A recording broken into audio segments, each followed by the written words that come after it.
Cost of capital में हमने 3 cost देख ली थी, cost of debenture, cost of equity, cost of preference share.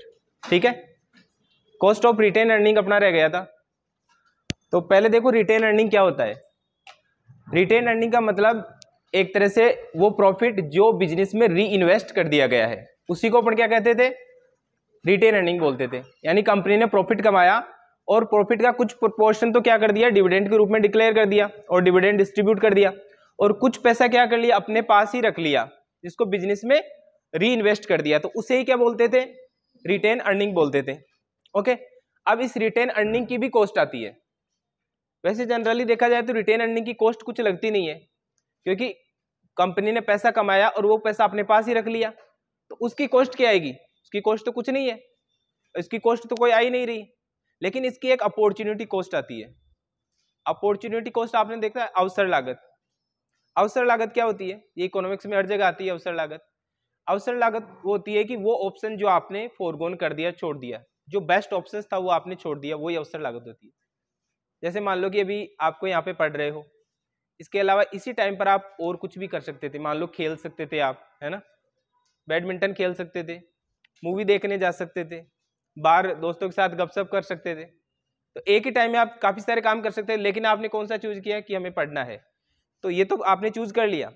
अब बाकी के जो नेक्स्ट ऑप्शन बच गए, खेलना, दोस्तों के साथ गपशप करना या मूवी देखने जाना, उनमें से जो बेस्ट ऑप्शन है वही आपके अवसर अपॉर्चुनिटी थी आपके पास में, कि उन तीनों में से जो बेस्ट है। अब मान लो आपको खेलना अच्छा लगता है तो वो आपने छोड़ दिया, यहाँ पर आके आप पढ़ रहे हो, तो वही क्या होगी, आपके लिए अपॉर्चुनिटी होगी। तो इसी तरह अपनी रिटेन अर्निंग जो होती है उसकी भी एक अपॉर्चुनिटी कॉस्ट आती है। रिटेन अर्निंग वो पैसा जो कंपनी ने डिविडेंड के रूप में दिया नहीं, अपने पास ही रिटेन कर लिया, वो होता है रिटेन अर्निंग। अब उसकी अपॉर्चुनिटी कॉस्ट कैसे आएगी, क्योंकि यदि वो पैसा कंपनी अगर दे देती है अपने शेयर होल्डर्स को, यानी कि जो कंपनी के ओनर है उनको अगर वो पैसा दे देती, तो उस पैसे को वो कहीं ना कहीं इन्वेस्ट करते और वहां से वो पैसा जनरेट करते, तो वहां से वो पैसा जनरेट करते। अब क्योंकि कंपनी ने दिया ही नहीं उनको पैसा, तो अब वो क्या हो गई, अपॉर्चुनिटी कॉस्ट हो गई। अगर कंपनी दे देती तो वो वहां से पैसा अर्न कर सकते थे, किसी दूसरी जगह इन्वेस्ट कर सके, लेकिन कंपनी ने उनको दिया ही नहीं, डिविडेंड के रूप में दिया नहीं, तो अब वो ऑप्शन उनके पास में नहीं है जो वो इन्वेस्ट कर सकते थे, तो उसकी अपॉर्चुनिटी कॉस्ट आ गई। और वो कॉस्ट कैसे आएगी, उस ऑप्शन से जितना वो अर्निंग करते, वो अर्निंग अब उनकी नहीं हुई, तो वही वो कॉस्ट है। वो पैसा कंपनी से नहीं मांगेगी क्या, एक उम्मीद तो रखेंगे ना कि अगर कंपनी हमें रिटेन अर्निंग के रूप में जो पैसा रखा है, अगर वो हमें डिविडेंड के रूप में कंपनी अगर डिस्ट्रीब्यूट कर देती, तो उसको वो शेयर होल्डर कहीं पे इन्वेस्ट करते और वहां से पैसा कमाते। अब वो नहीं आए तो वो उतना पैसा कंपनी से मांगे नहीं मांगेंगे, वो एक उम्मीद होगी ना, एक्सपेक्टेशन होगी, तो उसी एक्सपेक्टेशन को ही हम रिटेन अर्निंग की कॉस्ट कहेंगे। आगे इस बात समझ में, उसी को हम क्या कहेंगे, रिटेन अर्निंग की कॉस्ट कहेंगे। अब आप कह सकते हो सर वो तो इक्विटी में भी इतनी कॉस्ट होती थी। इक्विटी में क्या कॉस्ट होती थी, इक्विटी में भी कोई पेमेंट करना कंपलसरी नहीं होता है ना, डिविडेंड देना। देखो डिबेंचर और प्रेफरेंस शेयर में तो फिक्स होती है रेट, वहां पर तो वो उनकी कॉस्ट हो गई। लेकिन इक्विटी में क्या कॉस्ट होती है, इक्विटी में मैंने बताया था कि जो शेयर होल्डर है उनकी जो एक्सपेक्टेशंस है, जो उम्मीद उन्होंने लगाई है कंपनी के प्रति, वही उनकी कॉस्ट होती है। मैंने केस भी बताया था आपको कि मान लो कि 2 ऑप्शन है, कि एक तो एसबीआई के एफडी करवा दो 8% पे, एक यदि वो कंपनी में इन्वेस्ट कर रहा है, तो यदि एसबीआई में एफडी में 8% इंटरेस्ट मिलता है, तो उससे मान लो कि उसने ज्यादा की उम्मीद लगाई होगी। अपन कोई भी शेयर खरीदते हैं तो कुछ एक्सपेक्टेशन होती है ना, तो वही कॉस्ट होती है। कंपनी के लिए लायबिलिटी है कि उतना पे वो करे, तो वहां पर भी एक्सपेक्टेशन है, यहाँ पर भी एक्सपेक्टेशन है। पर फर्क क्या है इनमें, इक्विटी की कॉस्ट में और रिटेन अर्निंग की कॉस्ट में क्या फर्क होगा बताओ। इनमें एक फर्क ये होगा कि जो रिटेन अर्निंग की कॉस्ट होती है उसमें क्या होता है कि कुछ जो शेयर होल्डर है उसका कुछ खर्चे हो जाते हैं, कुछ खर्चे हो जाएंगे। कैसे, जैसे कि मान लो एक एग्जांपल से मैं आपको समझाऊं। एक होती है इक्विटी की कॉस्ट KE और एक है KR। अब यहां पर मान लो किसी व्यक्ति के पास में इनकम थी, ये 1000 उसकी इनकम है, और इसको वो क्या करेगा, इन्वेस्ट करेगा,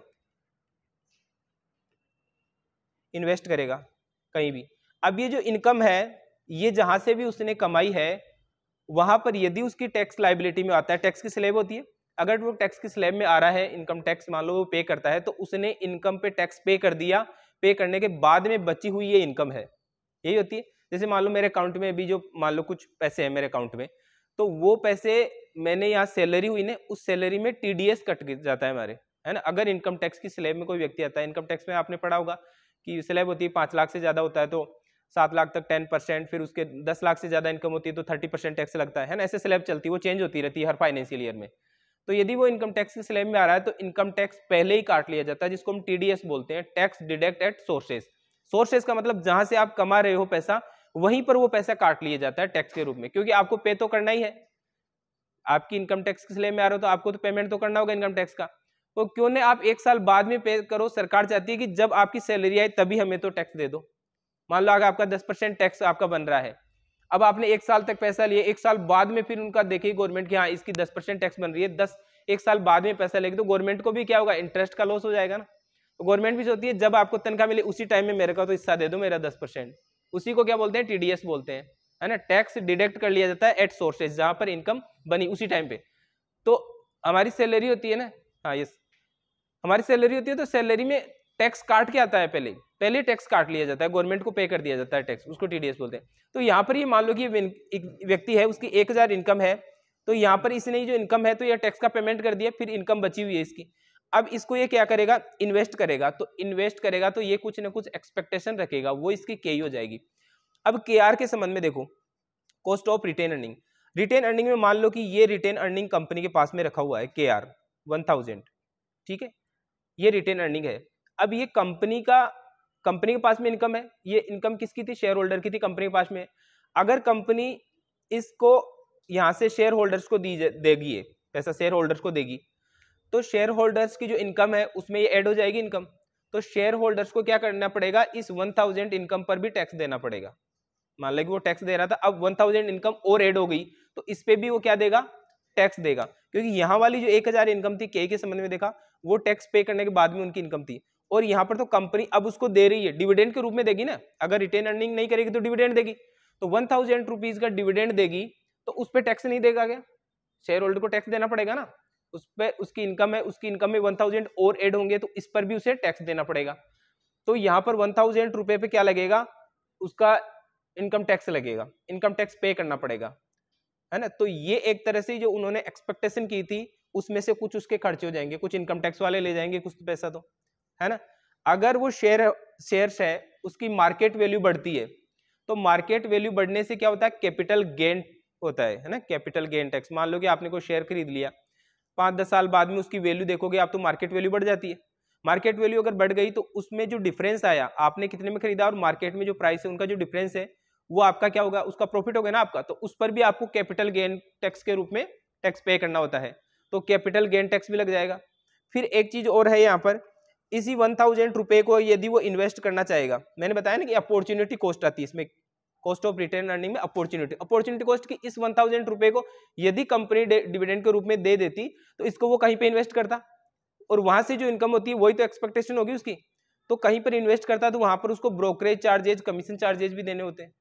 मान लो आप कोई भी शेयर मार्केट में जाना है, शेयर मार्केट में पैसे लगाने हैं आपको, तो आप किसी ब्रोकरेज के द्वारा ही लगा पाओगे, ऐसे नहीं लगा पाओगे, है ना। ब्रोकरेज जैसे मान लो शेयर मार्केट में लोग है ना, ब्रोकरेज कौन से होते हैं, जैसे आजकल तो ऐप चलते हैं, ग्रो ऐप चलता है, जीरोदा होता है, एंजल वन है, होते हैं नहीं ऐप, ये एप्स क्या होते हैं, ये ब्रोकर है।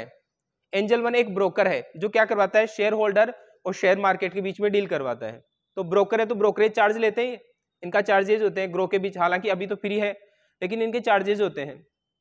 तो इनके चार्जेज होंगे तो वो इन्वेस्ट करेगा तो उनके चार्जेज हैं वो उतने कम हो जाएगी उनकी इनकम, है ना। तो इसमें KR में क्या हो जाता है, कुछ खर्चा हो जाता है, इनकम टैक्स का खर्चा हो जाएगा, उसके अलावा ब्रोकरेज चार्जेज हो जाएगा, कैपिटल गेन टैक्स लग जाएगा, ठीक है, ये सारे चार्जेज हो जाएंगे यहाँ पर। तो इस वजह से क्या होगी, इनकी कॉस्ट में क्या आ जाता है, डिफरेंस आ जाता है, ठीक है। अब इनकम टैक्स जो रेट है वो सबके लिए अलग अलग होगी, सही है। कोई व्यक्ति हो सकता है 10% स्लैब में आए, कोई 20% में आए, कोई 30% की स्लैब में आ रहा है, तो इनकम टैक्स की रेट अलग अलग होगी। तो यहाँ पर हम कहेंगे कि जो इनकम टैक्स रेट है वो पर्सनल है, बिल्कुल पर्सनल, व्यक्तिगत है, सबकी अलग अलग इनकम टैक्स रेट होगी। तो उसके अकॉर्डिंग क्या हो जाएगी, यहाँ पर कॉस्ट चेंज हो जाएगी। तो हम रिटेन अर्निंग देख रहे थे, रिटेन अर्निंग की अब देखो कॉस्ट क्या हो जाएगी। रिटेन अर्निंग को जो कॉस्ट होती है उसको हम KR से डिनोट करते हैं, K for cost, R for retained earning की। जैसे हमने इक्विटी में KE देखा, KP हमने कॉस्ट ऑफ प्रेफरेंस शेयर को डिनोट किया था, और KD हमने कॉस्ट ऑफ डेट को। ऐसे इसको के आर से डिनोट करेंगे। अब यहाँ पर क्या होगा, ये जैसे डिविडेंड है, dividend divide by market price into 100, ये हमारा फॉर्मूला किसका था, के का था। ऐसे ही था ना डीपीएस मेथड में, dividend upon market price into 100। अब यही इसमें हो जाएगा, लेकिन थोड़ा सा हमें एडजस्टमेंट करना होगा, किसका, एक तो इनकम टैक्स का। यहाँ पर इस केस में कोई इनकम टैक्स नहीं है, ये जो इनकम है इसको ये सीधा इन्वेस्ट कर रहा है यहाँ पर, है ना, कंपनी में, तो यहाँ पर टैक्स तो पहले पे कर चुका, लेकिन यहाँ पे तो टैक्स क्या हुआ है, यहाँ पे तो इनकम बन रही है, सोर्स चाहिए, तो यहाँ पे उसको पे करना पड़ेगा। 1000 है, यदि वो 1000 इनकम मिल भी गई तो इस पे मान लो 30% स्लैब में, तो 30% तो टैक्स गवर्नमेंट को देना पड़ेगा, तो बचेंगे कितने, 700 रुपए। 700 रुपए की ही वो अब एक्सपेक्टेशन करेगा, समझ में आ रही है ना बात। अब 700 ही इन्वेस्ट कर पाएगा, तो 700 के हिसाब से ही वो उम्मीद रखेगा ना, 700 की उसकी अपॉर्चुनिटी कॉस्ट आएगी। तो इसको क्या करेंगे, टैक्स रेट जितना कम कर देंगे। अब यहाँ पर जैसे इसको गुणा कर देंगे 1000 को 1 माइनस टैक्स रेट से, टैक्स रेट मान लो अगर 30%, तो यह जाएगा 0.7, और इसको 1000 से गुणा करेंगे तो कितना आ जाएगा, 700 रुपए। तो ये होगा डिविडेंड 1 रुपये। तो इसी डिविडेंड को अपन एडजस्टमेंट करेंगे 1 माइनस टीपी से, डिविडेंड को। टीपी क्यों, टीपी का मतलब होता है tax, income tax rate for personal, है ना, पर्सनल व्यक्तिगत जो भी टैक्स रेट हो रही है वो आ जाएगी यहाँ पर। एक यहाँ पर ब्रोकरेज भी होगा, मान लो कि 700 रुपए है, इसमें मान लो कि उसका 5% ब्रोकरेज भी लग रहा है उसके, ठीक है, तो 5% और कम कर देंगे, यस कम इन, तो 5% ब्रोकरेज है, तो 5% और कम कर देंगे, तो 1 माइनस 0.05, ठीक है, तो वो क्या हो जाएगी अपनी ब्रोकरेज, उतना कम हो जाएगा। तो यहाँ पर एडजस्टमेंट एक ब्रोकरेज का, तो 1 माइनस बी फॉर ब्रोकरेज यहाँ पर हो जाएगा, ठीक है। दोनों एडजस्टमेंट समझ में आ रहे, क्योंकि उसकी जो डिविडेंड है अब वो कम हो रहा है, उसके खर्चे कम हो गए, तो उसकी अपॉर्चुनिटी कॉस्ट भी कम आएगी। उसके बाद में अगर मार्केट प्राइस है, यहाँ पर मार्केट प्राइस में क्या होता है, एक टैक्स लगता है कैपिटल गेन टैक्स, मैंने बताया, तो उसका एडजस्टमेंट, तो 1 minus TC, T for income tax rate for capital gain, capital gain हो रहा है उसके लिए इनकम टैक्स, उसके लिए भी इनकम टैक्स देना पड़ेगा, कैपिटल गेन हुआ है, तो 1 माइनस टीसी एडजस्टमेंट कर देंगे। तो यहां पर के आर का फॉर्मूला क्या बन जाएगा, के आर का फॉर्मूला बन जाएगा डिविडेंड 1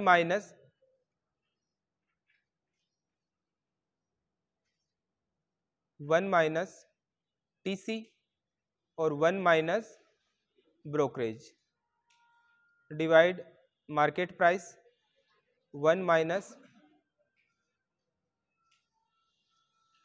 टीपी और यहाँ पर टीसी इंटू 100, ये फॉर्मूला हो जाएगा।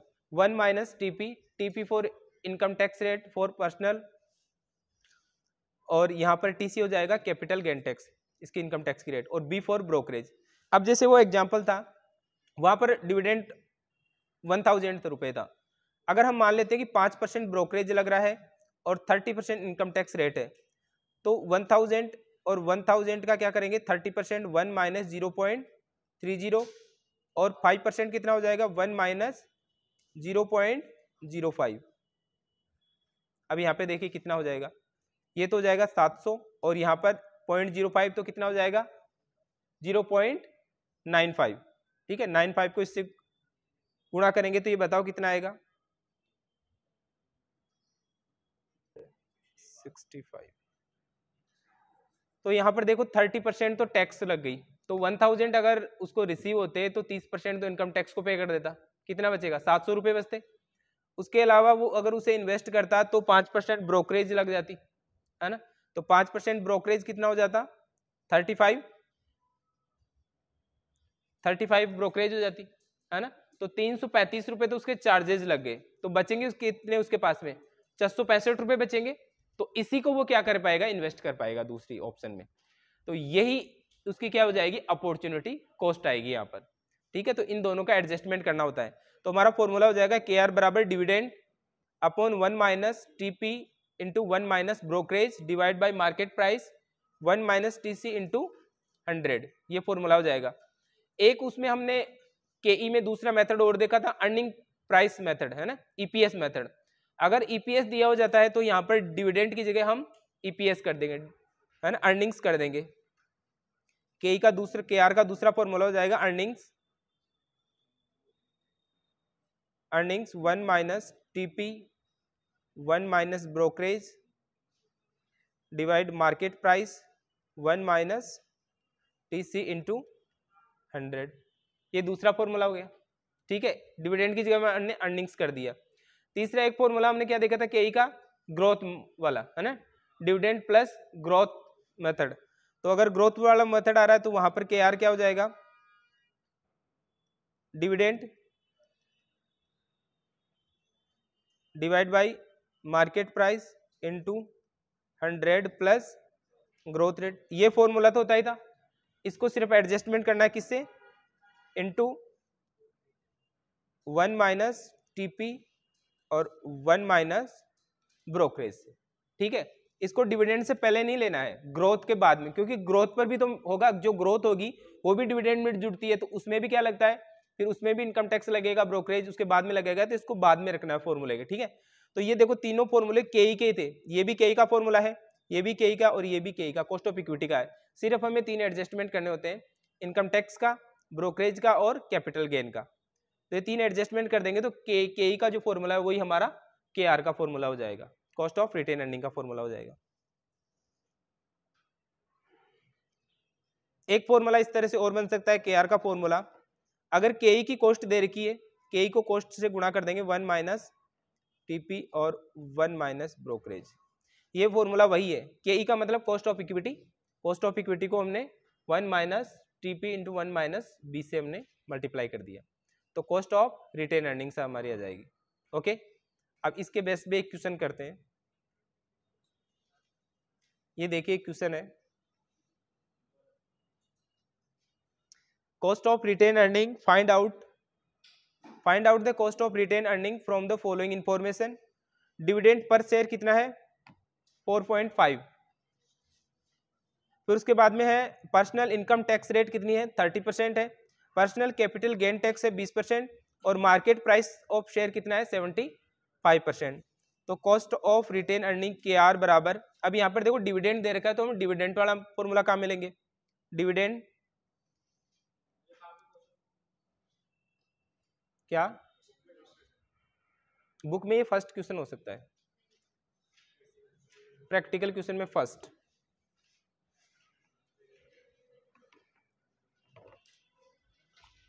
बुक में प्रैक्टिकल क्वेश्चन फर्स्ट हो सकता है।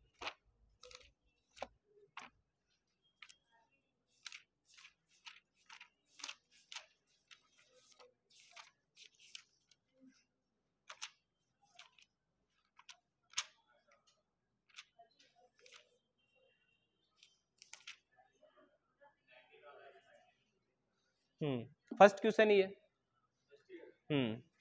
प्रैक्टिकल क्वेश्चन में, प्रैक्टिकल में फर्स्ट क्वेश्चन, हाँ चेंज हो सकती है, एडिशन चेंज हो गया ना आपके बुक का। अच्छा, इसमें फर्स्ट क्वेश्चन है मेरी बुक में, ठीक है। तो देखिए आप तो बोर्ड पे इसीलिए लिखा है मैंने कि कई के पास में नहीं है, नोट किताब नहीं लाते, उसके लिए ही मैंने टाइप किया था ये, ठीक है, बुक का ही क्वेश्चन है, ठीक है। तो यहाँ पर देखो फॉर्मूला के आर डिविडेंड डिवाइड किया जाएगा मार्केट प्राइस, और यहाँ पर डिविडेंड को किससे गुणा कर देंगे 1 minus personal income tax rate से और ब्रोकरेज से। ब्रोकरेज है क्या इसमें, ब्रोकरेज यहाँ पर नहीं दे रखा, ब्रोकरेज नहीं है तो हम नहीं लेंगे, और इनटू 100। तो डिविडेंड कितना है 4.5, मार्केट प्राइस कितना है 75 और 1 माइनस पर्सनल इनकम टैक्स कितनी है, रेट कितनी है 30, तो 0.30। इसके अलावा यहाँ पर 1 माइनस वो भी करेंगे कैपिटल गेन टैक्स, वो भी दे रखा है, तो 1 minus TC, 1 minus capital gain tax है 0.20, ठीक है, 20% में है तो 0.20 इंटू 100, तो ये आप कैलकुलेट करोगे तो 5.25% आ जाएगा, ठीक है। ऊपर आ जाएगा 0.80 और 0.80 को 4.5 से गुणा कर देंगे और नीचे 75 को 0.80 से गुणा कर देंगे तो 5.25% आ जाएगा। सिंपल है, वही फॉर्मूला है जो हमने केई में देखा था, सिर्फ 3 एडजस्टमेंट करने होंगे, एक इनकम टैक्स का, एक कैपिटल गेन टैक्स का और एक अपना ब्रोकरेज का। ठीक है, तो ये केआर का फॉर्मूला हो गया अपना कॉस्ट ऑफ रिटेन अर्निंग। एक क्वेश्चन और लेते हैं, भारती लिमिटेड का question, question number 2, practical question में क्वेश्चन नंबर 2 है। Bharti limited return available to shareholder is 80%. The average tax rate of shareholder is 30% and it is expected that 0.5% is brokerage cost that shareholder will have to pay while investing their dividend in alternative securities. What is the cost of retained earning की? तो यहाँ पर देखो Bharti limited में return available to share holder is 80% है, तो share holders की return कितनी है? 80% है यहाँ पर। उसके अलावा यहाँ पर पर्सनल इनकम टैक्स रेट दे रखी है 30% है और 0.5% ब्रोकरेज कॉस्ट दे रखी है। तो आपको निकालना है कि केआर क्या आ जाएगी। अब यहाँ पे देखो इन्होंने साफ लिखा रहा है कि 0.5% जो ब्रोकरेज है वो कॉस्ट कब पे करेगी? जब शेयर होल्डर किसी दूसरे इन्वेस्टमेंट जो ऑप्शन है उसको सेलेक्ट करेगा। अगर वो दूसरे इन्वेस्टमेंट ऑप्शन में यदि वो इन्वेस्ट करता तो उसे 0.5% वहां पर ब्रोकरेज देनी पड़ती। ठीक है, तो केआर का हमारा फॉर्मूला क्या हो जाएगा? केआर का फॉर्मूला कॉस्ट ऑफ इक्विटी, यानी कि ये रिटर्न दे रखा 18% है, तो इसको मान लेते हैं cost of equity, cost of equity, और इसको किससे गुणा कर देंगे? 1 minus personal income tax rate और 1 माइनस ब्रोकरेज से।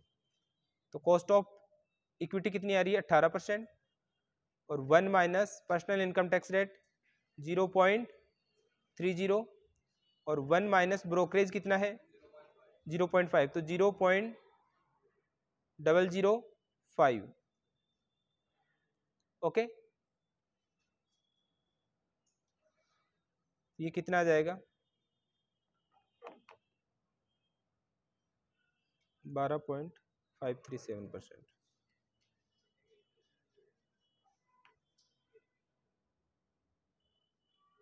ये देखो ये फॉर्मूला लेंगे हम लास्ट वाला काम में यहाँ पर कि आर का cost of equity into 1 minus personal income tax rate और 1 माइनस ब्रोकरेज वाला। ठीक है, जो भी इक्विटी के हमने फॉर्मूले देखे उसको हमको 3 एडजस्टमेंट उसमें करने होते हैं। पंकज होल्ड्स, ये क्वेश्चन है question number 22।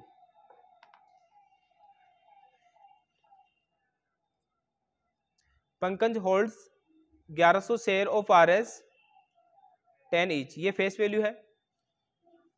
Is Manu limited, Manu limited was earn 2 पर शेयर, यानी कि ईपीएस है, अर्न पर शेयर। देखो पर शेयर आ रहा है, एक शेयर पर 2 रुपए अर्न कर रहा है, तो ईपीएस हो गई अर्निंग पर शेयर। ठीक है, 2 रुपए अर्निंग पर शेयर है। डिस्ट्रीब्यूट कितना कर रहा है? 1.5, यानी कि ईपीएस यहाँ पर है, ईपीएस है यहाँ पर 2 रुपए और डिविडेंड पर शेयर डीपीएस से यहाँ पर है 1.2। अगर ऐसा केस आता है जिसमें डीपीएस और ईपीएस दोनों दे रखी है तो हमें ईपीएस वाला मेथड ही काम में लेना है यहाँ पर, है ना, अर्निंग्स पर। As dividend among share holder and the balance is retained, यानी कि ये देखो 2 रुपए में 1 रुपए 20 पैसा तो ये डिविडेंड डिस्ट्रीब्यूट कर रहा है और 0.80 पैसा रिटेन अर्निंग कर रहा है यहाँ पर। The market price of share is 14 रुपए, मार्केट प्राइस 14 रुपए है शेयर का। If personal income tax rate applicable to is 30%, find out the cost of retained earning. ठीक है, तो कॉस्ट ऑफ रिटेन अर्निंग के आर, यहाँ पर हम कौन सा मेथड लेंगे? ईपीएस का। ठीक है, डिविडेंड भी दे रखा है और अर्निंग्स भी दे रखा है, तो हमें ईपीएस ही काम में लेना है, क्योंकि टोटल जो अर्निंग्स हो रही है उसके बेस पर हम मानेंगे। अगर टोटल अर्निंग्स जो हुई है वो टोटल डिस्ट्रीब्यूट कर देती है तो उसी की हम अपॉर्चुनिटी कॉस्ट निकालते हैं। तो यहाँ पर EPS divide by market price, EPS को किससे गुणा करेंगे? 1 minus personal income tax rate से, 1 माइनस ब्रोकरेज से और यहाँ पर 1 minus capital gain tax into 100। Earning पर शेयर कितना है? 2 रुपए। पर्सनल इनकम टैक्स रेट कितनी है? 30%, तो 0.30।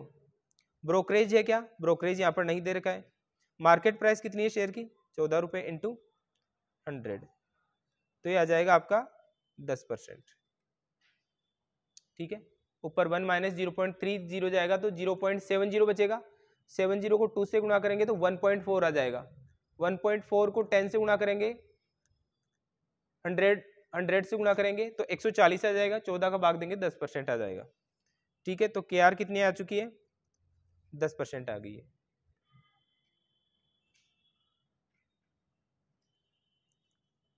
ओके, तो ये क्वेश्चन हो गए, मैंने 3-4 क्वेश्चन करवा दिए। इसमें टोटल 1 2 3 4 5 प्रैक्टिकल क्वेश्चन दे रखे, जिसमें 3 करवा दिए, 2 आपको खुद को करने हैं।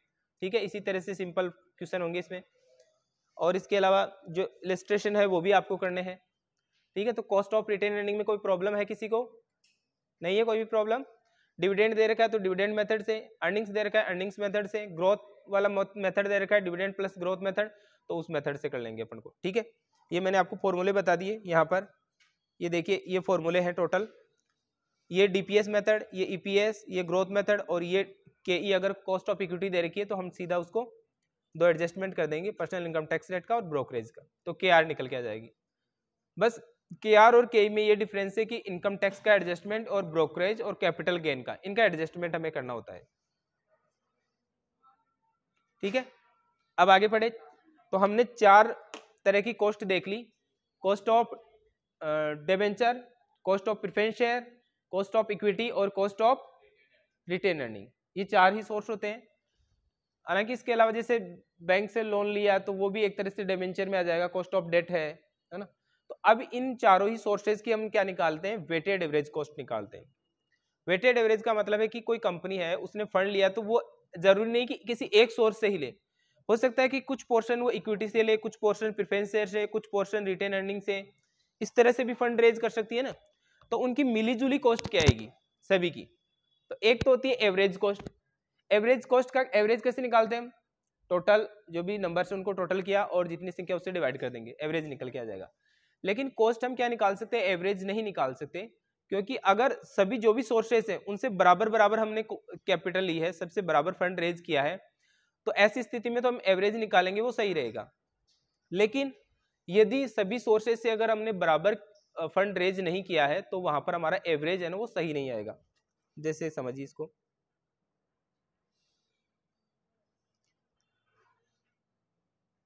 जैसे इक्विटी कैपिटल है, प्रेफरेंस शेयर कैपिटल है और एक रिटेन अर्निंग है। 3 सोर्स से आपने पैसा लिया, मान लो कि ये पैसा लिया आपने 1 लाख रुपीज तीनों ही सोर्सेज से, और इसकी जो कॉस्ट आ रही है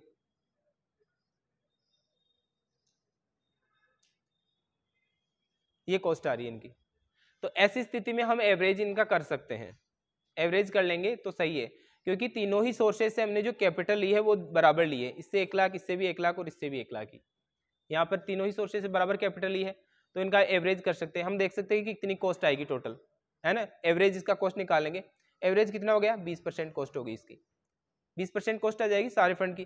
टोटल देखो यहाँ पर कितना हो जाएगा, 30 लाख रुपए हो जाएगा। ठीक है, और इनका एवरेज देखोगे तो 20% कॉस्ट आ जाएगी। लेकिन अगर मान लो कि इससे 1 लाख लिया है, इससे 10 लाख ले लेते, और इससे हम मान लेते हैं कि ये 14 लाख रुपए लिए, तो यहाँ पर अब एवरेज किया जा सकता है क्या? नहीं किया जा सकता, क्योंकि सबसे अलग अलग पैसा लिया है, तो हम उनका एवरेज करेंगे तो वो गलत हो जाएगा वो। तो ऐसी स्थिति में क्या करेंगे, हम weighted average cost of capital निकालेंगे। वेटेड एवरेज है कि इसको अलग अलग वेट दे दिया जाएगा, है ना, इनको अलग अलग वेट दिया जाएगा, जिससे जितनी कैपिटल ली है, फंड रेज किया, उसको उतना ज्यादा वेट दिया जाएगा, तो वो हमारी हो जाएगी weighted average cost of capital. तो वो कैसे निकालते हैं वो देखिए,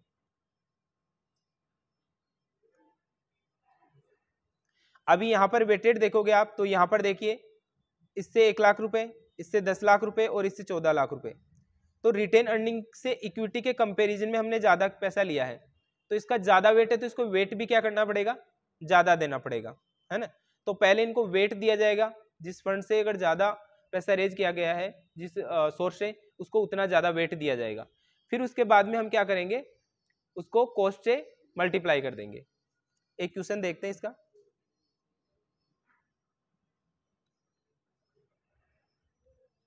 ये वेटेड एवरेज का क्वेश्चन है।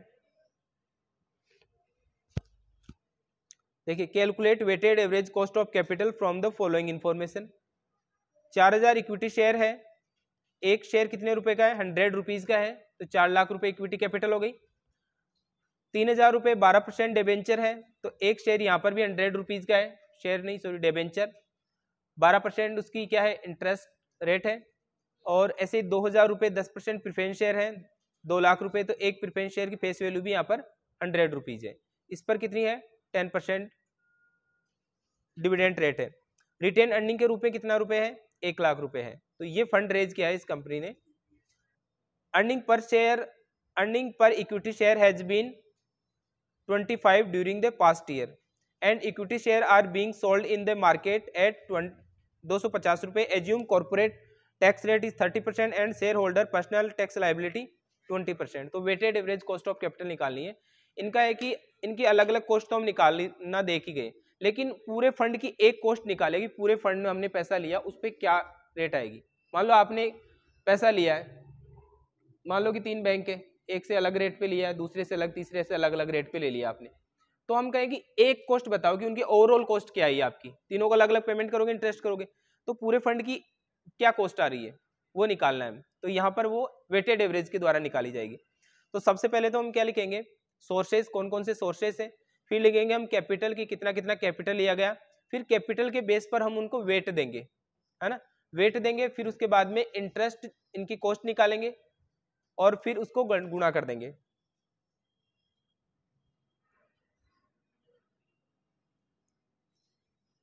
Calculation of weighted average cost of capital. सबसे पहले यहां पे लिखेंगे हम सोर्सेस, सोर्सेस, दूसरा जो कॉलम होगा वो होगा कैपिटल का, थर्ड होगा वेट का, cost of capital,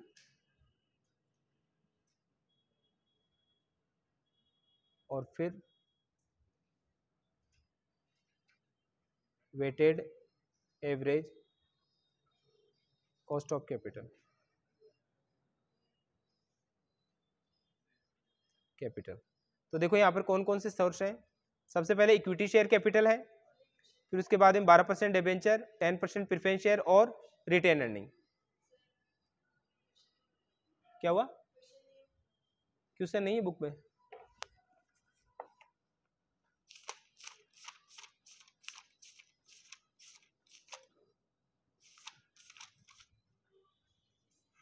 illustration 23, illustration 23 है। तो यहां पर सबसे पहले सोर्सेस लिख देंगे हम,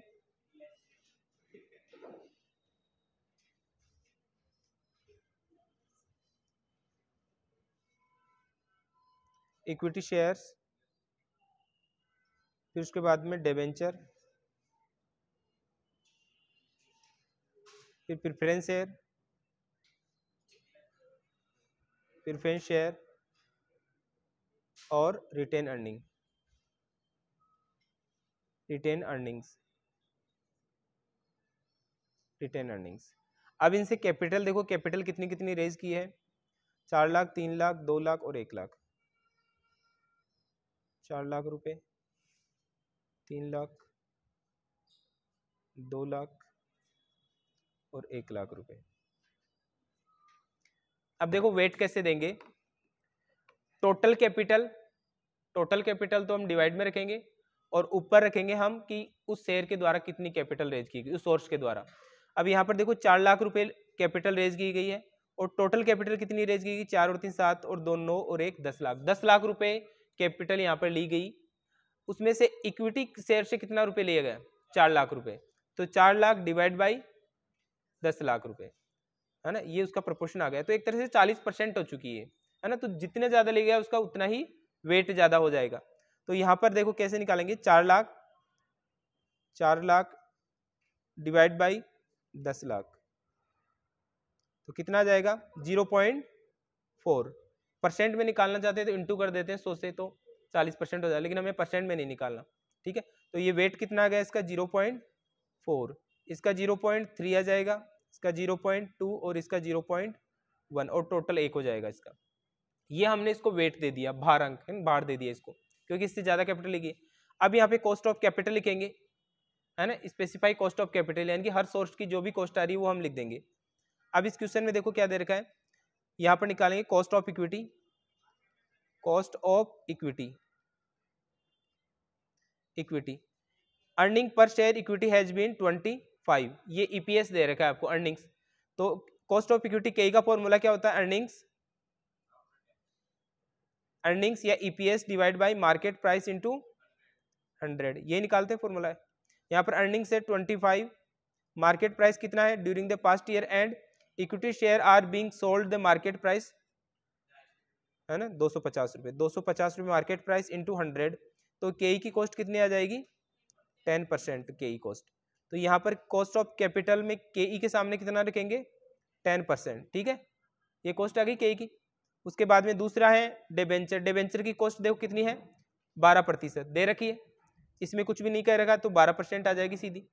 अब weighted average cost of capital में क्या होता है, देखो हमने 4 सोर्स देखे ना, इक्विटी की जो हमने कॉस्ट निकाली वो बिफोर टैक्स आई है या आफ्टर टैक्स आई है, बताओ इक्विटी की बिफोर या आफ्टर होगी, आफ्टर होगी ना, क्योंकि डिविडेंड का पेमेंट टैक्स के बाद में होता है। तो मैंने बताया था कि अपन को सीधा फॉर्मूला अगर ये आता है तो ये आफ्टर टैक्स ही आता है, बिफोर के लिए तो हमें 1 - t से डिवाइड करना होगा तब बिफोर आएगी। तो इसमें क्या होता है सिमिलरिटी रखनी होती है अपन को, ऐसा नहीं कि कुछ कॉस्ट तो अपन बिफोर की ले रहे हैं कुछ आफ्टर की ले रहे हैं, जितनी भी कॉस्ट है वो सारी हम आफ्टर टैक्स ही यहाँ पर लेंगे। तो इक्विटी तो आफ्टर टैक्स ले ली। अब यहाँ पर 12% डिबेंचर है, ये जो 12% है वो क्या है बिफोर है या आफ्टर है, आफ्टर कैसे होगी, डिबेंचर पे इंटरेस्ट पे करते हैं और इंटरेस्ट तो टैक्स से पहले पे किया जाता है, तो ये जो कॉस्ट आती है वो कैसे आती है बिफोर आती है। मैंने आपको बताया था कॉस्ट ऑफ डिबेंचर पढ़ाया तब कि कॉस्ट ऑफ डिबेंचर में जो कॉस्ट निकालते हैं वो बिफोर टैक्स आती है, प्रेफरेंस शेयर में कॉस्ट निकालते हैं वो आफ्टर टैक्स आती है क्योंकि वो डिविडेंड के रूप में पे की जाती है। Cost of equity, cost of retained earning ये भी आफ्टर टैक्स ही आती है ना। अगर हमें बिफोर निकालनी है तो फिर 1 - टैक्स रेट से हमें डिवाइड करना होगा, और जो डिबेंचर है उसकी बिफोर आती है, यदि आफ्टर निकालनी है तो 1 - टैक्स रेट से आपको क्या करना पड़ेगा, गुणा करना पड़ेगा। ये देखो इसी में बता रखा होगा, मैंने पढ़ाया होगा आपको, वापस सुनते हैं। ये देखो कॉस्ट ऑफ डेट ये बता रखा, कॉस्ट ऑफ डेट के यार इंटरेस्ट के रूप में होती है कॉस्ट, और यहाँ पर देखो ये नेट प्रोसीड निकालना बताया था, ये देखो यहाँ पर ये रहा आफ्टर टैक्स, आफ्टर टैक्स करने के लिए 1 - t से अपन को गुणा करना पड़ा था, है ना। और वैसे बिफोर क्या होती थी annual interest upon net proceed into interest, ये बिफोर आती थी। आफ्टर निकालने के लिए 1 - टैक्स रेट से गुणा किया था अपन को। यहाँ पर हम क्या लिख रहे हैं कॉस्ट लिख रहे हैं सभी सोर्सेज की, तो हमें सिमिलरिटी रखनी, ऐसा नहीं कि डिविडेंड की तो बिफोर लेंगे और बाकी की हम आफ्टर लेंगे, डिविडेंड की हमें आफ्टर टैक्स करनी होगी। तो डिविडेंड की सॉरी डिबेंचर्स की हमें आफ्टर टैक्स करने के लिए क्या करना पड़ेगा 1 - t से क्या करना पड़ेगा मल्टीप्लाई करना पड़ेगा। तो यहाँ पर ये जो डिबेंचर्स है उसकी कॉस्ट आ रही है 9%, डिबेंचर की कॉस्ट 12% आ रही है, ये बिफोर आ रही है, ठीक है, इसको आफ्टर करना पड़ेगा। तो कॉस्ट ऑफ डेट के डी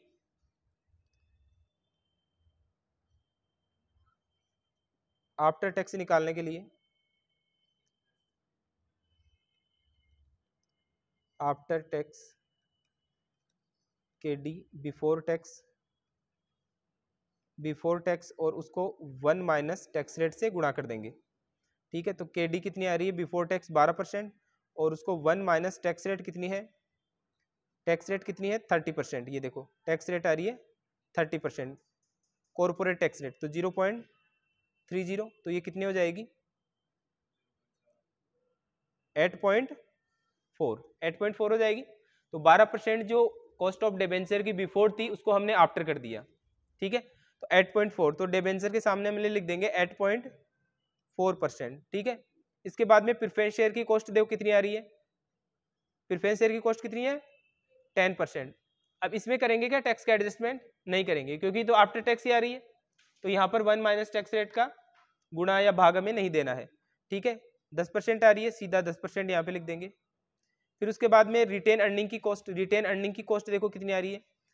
रिटेन अर्निंग के लिए कैसे निकालते हैं, इक्विटी के द्वारा ही, इक्विटी की कॉस्ट होती है वैसे। के आर कैसे निकालेंगे, EPS upon market price 1 - TP, 1 minus brokerage और 1 माइनस टीसी इंटू 100। ईपीएस कितना है 25, मार्केट प्राइस कितना है 250 और 1 minus personal income tax rate. देखो कितनी देर की है, ये 30% नहीं लेनी है, ये तो कॉर्पोरेट टैक्स रेट है कंपनी के, ये तो 20% दे रखी है। उसके अलावा यहाँ पर वो नहीं दे रखा ब्रोकरेज और कैपिटल गेन टैक्स भी कुछ नहीं दे रखा, तो वो कुछ नहीं लेंगे। 0.20 तो ये 0.80 हो जाएगा। 80 को 25 से गुणा करेंगे तो कितना आ जाएगा 20,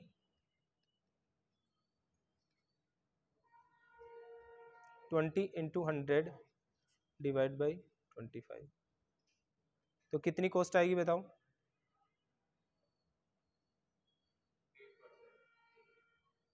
8%।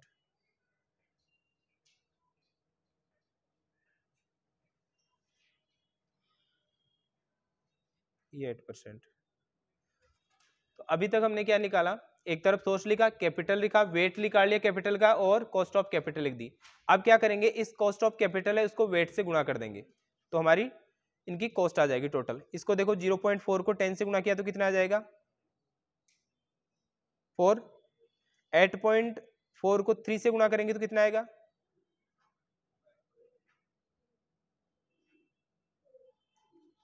2.52 और इसका कितना आ जाएगा 2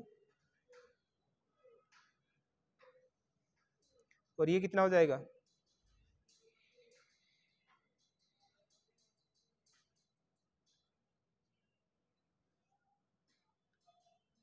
0.8 हो जाएगा ना। का टोटल कीजिए कितना होगा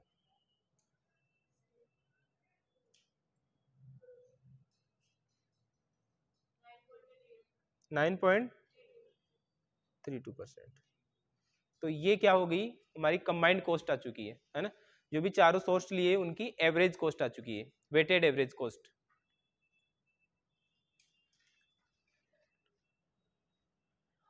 अब एवरेज कॉस्ट कैसे निकालते हैं, एवरेज कॉस्ट में हम क्या करते हैं, ये कॉस्ट आ रही है इनकी, इन चारों को जोड़ते हैं और 4 से डिवाइड कर देते हैं। एवरेज तो ऐसे निकालते हैं कि एक में 10% कॉस्ट आ रही है, एक में 8.4 आ रही है, एक में 10 है, एक में 8 है, तो चारों को जोड़ो और 4 से डिवाइड कर दो, एवरेज हो जाएगी। लेकिन वो गलत हो जाएगा, क्यों? क्योंकि इधर है ना, हमने यहाँ से बराबर कैपिटल नहीं है। अगर यहाँ पर अगर इक्वल कैपिटल लेते सभी सोर्स से तब तो वो फॉर्मूला अपना ठीक था, लेकिन यहाँ पर सभी सोर्सेज से अलग अलग कैपिटल लिए, इसलिए उनको वेट देना पड़ेगा, है ना। उसी वेट के अकॉर्डिंग हमने क्या निकालना होगा, weighted average cost of capital निकालेंगे। तो सबसे पहले सोर्स लिखेंगे, फिर कैपिटल, उसके बाद में इस कैपिटल को वेट दे देंगे हर सोर्स को, cost of capital, specified cost of capital निकालेंगे और weighted average cost of capital निकालेंगे। ठीक है, एक क्वेश्चन और करते हैं इसके बेस पे।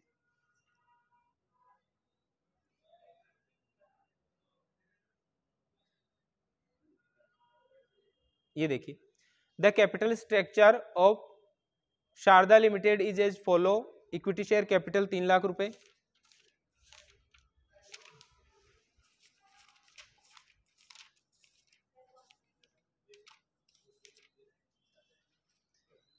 Question number 24, question number 24 practical में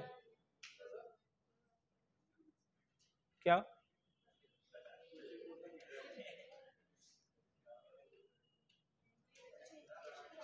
देखो इक्विटी कैपिटल पहले लिखेंगे, सोर्स, सोर्स है, कोई बात नहीं, इधर देख लो आप, इसीलिए तो क्वेश्चन इधर लिखा है मैंने।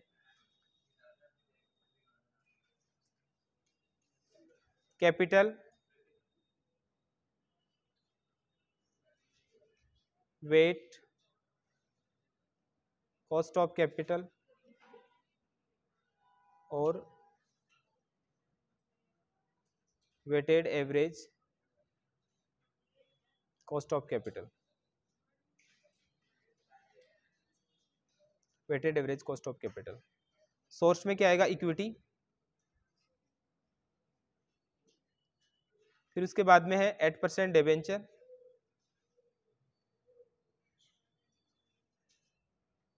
उसके बाद में 9% preference share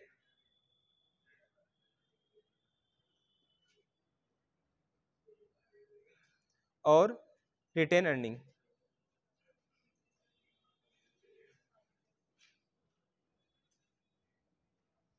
retain earnings. Equity share capital कितनी है? 3 लाख रुपए। फिर उसके बाद में 8% डिबेंचर है 1,87,500, 1,87,500 और रिटेन अर्निंग 75,000। अब इनको वेट देंगे, ठीक है। वेट कैसे देंगे? 3 lakh divide by total capital, ठीक है। यहाँ पर देखो इक्विटी को कितना मिलेगा, इनका टोटल कीजिए कितना हो रहा है, इनका टोटल होगा 7,50,000 रुपये। बताओ 3 लाख को 7,50,000 से डिवाइड कीजिए कितना आएगा?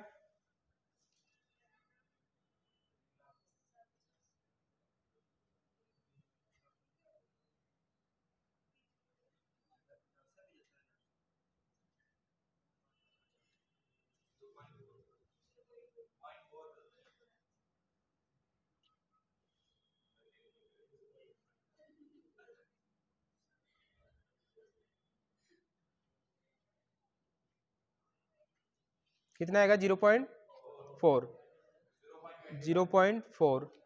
फिर दूसरे में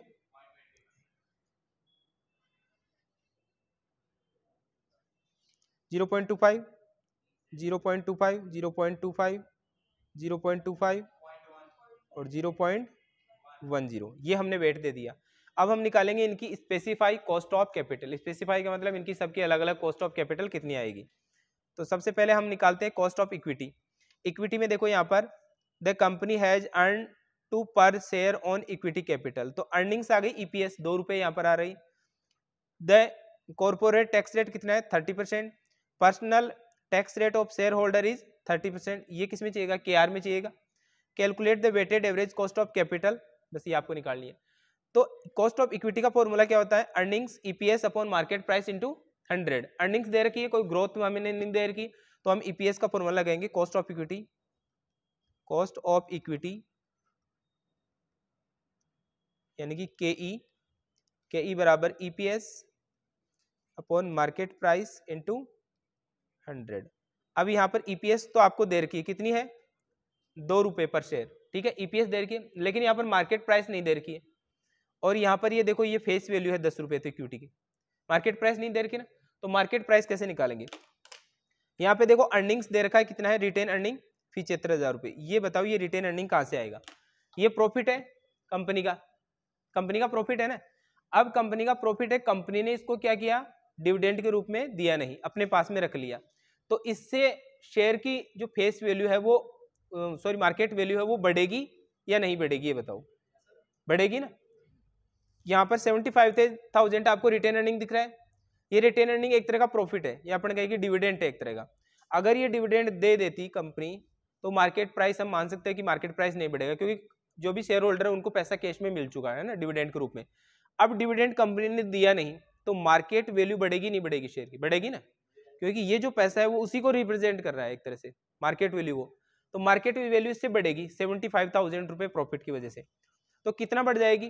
कितने शेयर हैं यहाँ पर देखो, कितने शेयर है? 30,000 शेयर है, तो हर शेयर को कितना पैसा मिलता है इससे? 75,000 डिवाइड बाई 30,000, एक शेयर को 2.5 रुपए डिविडेंड मिल जाता अगर डिविडेंड दिया जाता तो, क्योंकि ये 75,000 जो रिटेन अर्निंग है वो किसका पैसा है? शेयर होल्डर का, शेयर होल्डर का ही है ना। और शेयर होल्डर कितने हैं यहाँ पर? ये देखिए 30,000 इक्विटी शेयर है, तो एक शेयर को कितना रुपए मिलता? ये 75,000 रिटेन अर्निंग डिवाइड बाई 30,000, 2.5 रुपए डिविडेंड मिलता। तो अब ये कंपनी ने 2.5 रुपए डिविडेंड दिया नहीं, अपने पास में रख लिया, तो जो मार्केट वैल्यू है वो 2.5 रुपए से बढ़ जाएगी, नहीं बढ़ेगी क्या? फेस वैल्यू 10 है, अगर आप उसको अब 10 रुपए में बेचना चाहोगे क्या? नहीं बेचना चाहोगे, क्योंकि आपको प्रॉफिट है, तो उस प्रॉफिट का प्रोपोर्शन मार्केट वैल्यू बढ़ जाएगी उतने हिसाब से। तो जो 10 रुपए फेस वैल्यू है प्लस उसमें 2.5 कर देंगे तो वो मार्केट वैल्यू आ जाएगी। एक तो तरीका ये है। दूसरा तरीका क्या है? दूसरा तरीका यह है कि इक्विटी शेयर कैपिटल कितनी है अपनी? इक्विटी शेयर कैपिटल है 3 लाख रुपए की और 75,000 के रिटेन अर्निंग है, इनको दोनों को जोड़िए। मार्केट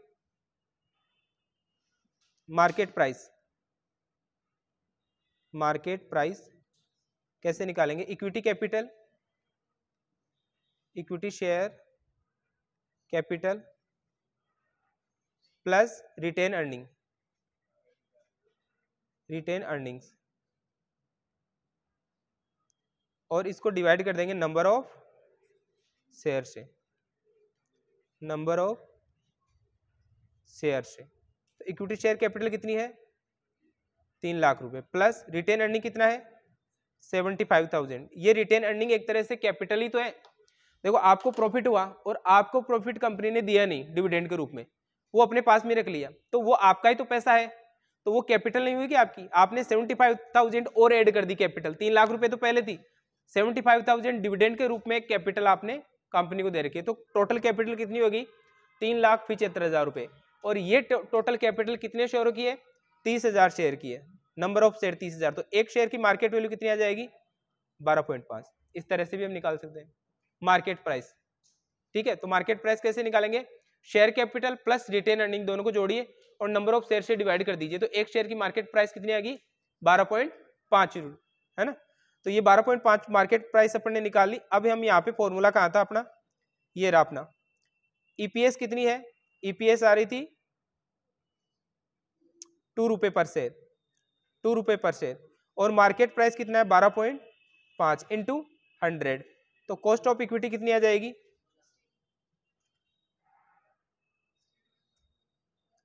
2 इंटू 100,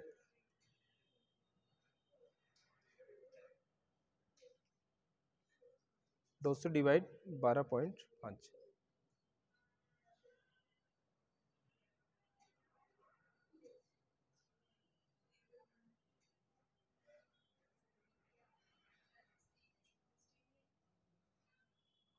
हम्म, 16% आ जाएगा यहाँ पे। ठीक है, ये आ जाएगी 16%, कॉस्ट ऑफ इक्विटी 16%। अब कॉस्ट ऑफ डिबेंचर 8% है ना, तो डायरेक्ट 8% लिखें या टैक्स का एडजस्टमेंट करें, टैक्स का एडजस्टमेंट होगा ना, आफ्टर टैक्स निकालेंगे, क्योंकि डिबेंचर्स की जो 8% कॉस्ट है वो है बिफोर टैक्स, हमें कौन सी चाहिए आफ्टर टैक्स, क्योंकि देखो प्रेफरेंस शेयर में भी आफ्टर टैक्स आती है, रिटेन अर्निंग और इक्विटी इन सभी में आफ्टर टैक्स आती है। तो यहाँ पर हम कॉस्ट ऑफ जो डिबेंचर है 8% है वो क्या करेंगे, बिफोर है उसको आफ्टर कर देंगे। तो आफ्टर करने के लिए 1 माइनस टैक्स रेट से गुणा करेंगे, कौन सी टैक्स रेट, पर्सनल या corporate tax rate, corporate tax rate. Corporate tax rate कितनी है, ये देखो कॉर्पोरेट टैक्स रेट 30% है यहाँ पर। तो केडी निकालेंगे before tax, KD after tax निकालेंगे, आफ्टर आफ्टर टैक्स निकालने के लिए जो केडी है वो बिफोर टैक्स होगी, बिफोर टैक्स उसको हम मल्टीप्लाई गुणा कर देंगे 1 माइनस टैक्स रेट से। तो बिफोर टैक्स कितनी है केडी 8%, तो 8% इंटू 1 माइनस 0.30, तो 5.6 हो जाएगी।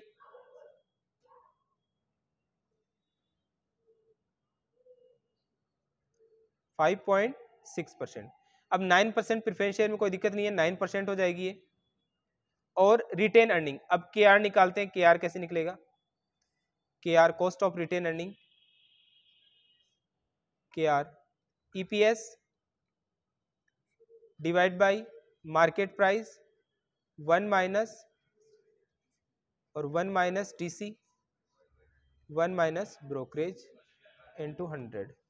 तो यहाँ पर ईपीएस कितना रुपए था 2 रुपए था ना, और मार्केट प्राइस 12.5 और पर्सनल इनकम टैक्स 0.20% ही है ना, 30% ही है इसमें भी, 30%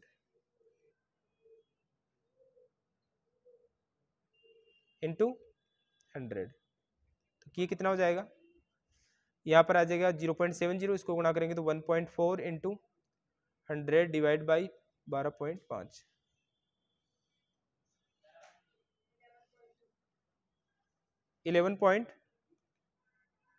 11.2, ये हमारी आएगी कॉस्ट ऑफ रिटेन अर्निंग 11.2। अब इनको क्या कर देंगे, गुणा कर देंगे, ठीक है, weighted average cost of capital.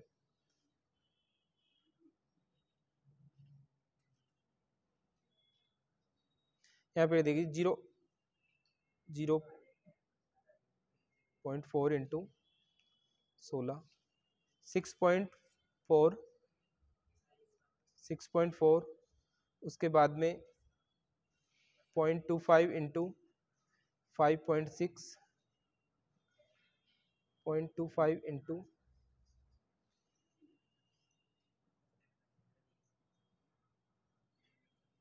5.6, 1.4,